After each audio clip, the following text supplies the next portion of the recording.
What's up, guys? It's John with National Sports Entertainment, and I wanted to go into the night games for tonight. And I was thinking about them for a second. I went into the Bucs for a minute yesterday, or earlier today, technically, and why I like them with the points. And I'll go into that too, just some more. But for this game, I was back and forth on it. I personally like the Rams for a few reasons. I'm going to get into one in a second because it actually involves the other game. I think so because the line's weird, obviously. I think people aren't sold on the Rams yet.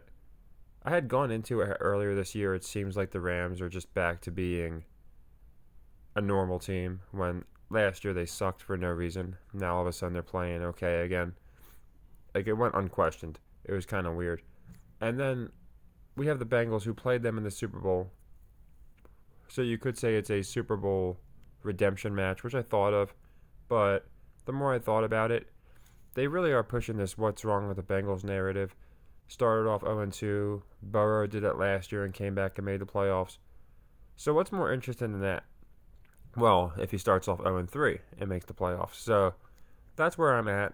I like the Rams for the straight-up win. No many crazy narratives with this game, just kind of the 0-3 narrative I think makes sense.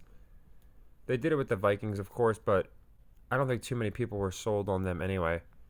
For the Bengals, I do think it makes sense to have them drop 0-3, and then you got some tough games they got to win going forward. So that's my play. I just like the Rams to win.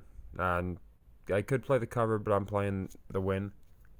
And it's kind of to do with my other team.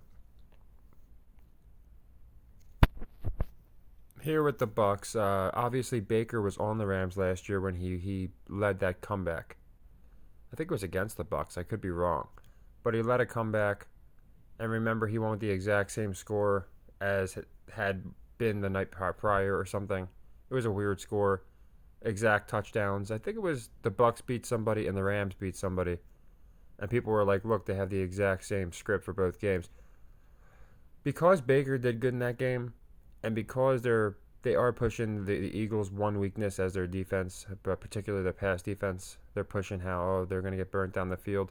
And they're not really talking about Baker, but he's winning. I have a strong feeling the Bucs are going to win this game. So separately from my play for them to cover, I am playing them to win. I think it's good odds. And more importantly, I think Baker's going to go off. His last primetime game was when he went off against the Rams.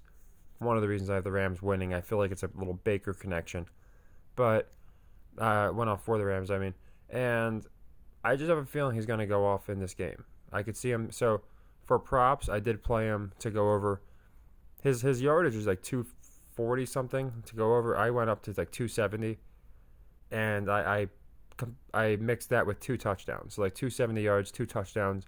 That's going to pay between 3-1 to 4-1. You could even take him to get a third touchdown. I just think he's throwing at least 2. I think he's throwing close to 300 yards. So I think, again, you could take advantage of those props. And I mixed mine in with a Baker, with a Bucs win. Because I'm like, well, if he's throwing 2-3, I have him throwing 3 on 1 on prop with the Bucs win. And I'm like, if he's throwing 3 touchdowns, there's a good chance the Bucs are winning. And then on the other one, I just got 2 touchdowns and to go over on yards. You could add Mike Evans, you can add Godwin, but I just wanted to keep it safe, and I think Baker's going to go off. I just have a feeling they did it the last primetime game. I think it was the last primetime game he played, if I'm not mistaken. It was like week 18 or 17. It was towards the end of last year. So yeah, nothing crazy, but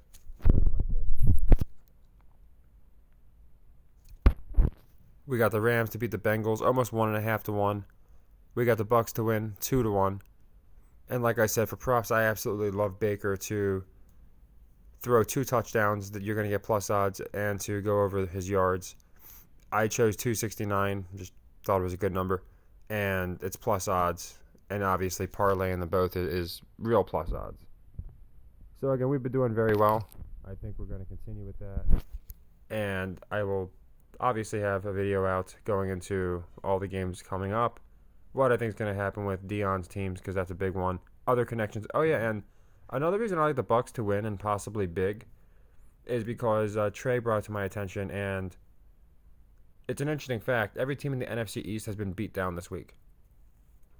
So we got the Giants got beat down, the Commanders got beat down, the Cowboys lost by 12.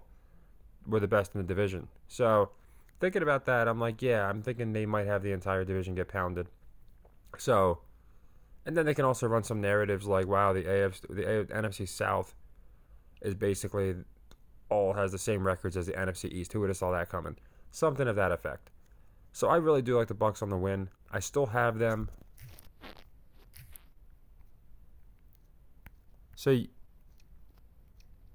you could say this is a little risky, but I just think it's worth it.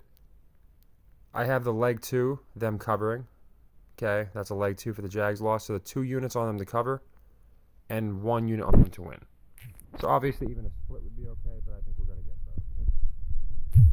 So take care, everybody.